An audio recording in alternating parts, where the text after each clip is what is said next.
بسم اللہ الرحمن الرحیم۔ السلام علیکم ورحمۃ اللہ وبرکاتہ۔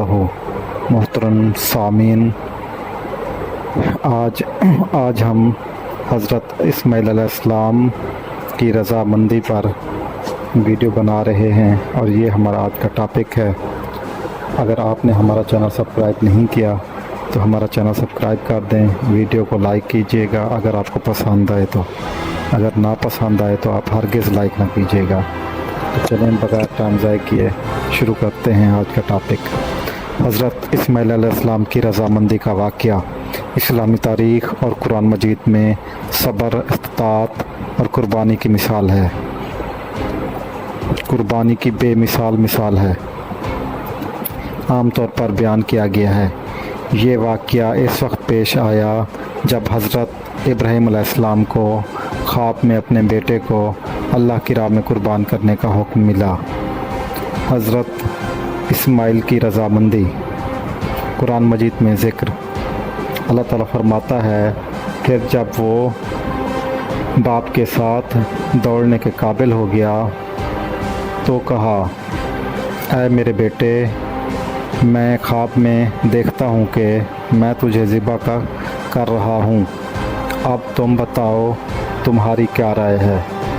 اسماعیل نے کہا، اے ابا جان، جو حکم آپ کو دیا گیا ہے اسے پورا کیجیے، انشاءاللہ آپ مجھے صبر کرنے والوں میں سے پائیں گے۔ سورۃ الصفات آیات 102۔ حضرت اسماعیل علیہ السلام کی رضامندی کی خصوصیات۔ اطاعت والد اور اطاعت الہی۔ حضرت اسماعیل علیہ السلام نے نہ صرف اپنے والد حضرت ابراہیم کی بات کو تسلیم کیا بلکہ اسے اللہ کا حکم سمجھ کر دل سے قبول کیا۔ انہوں نے بغیر کسی خوف یا اعتراض کے خود کو اللہ کی راہ میں قربان ہونے کے لیے پیش کیا، جو ان کے صبر اور ایمان کی انتہا کو ظاہر کرتا ہے۔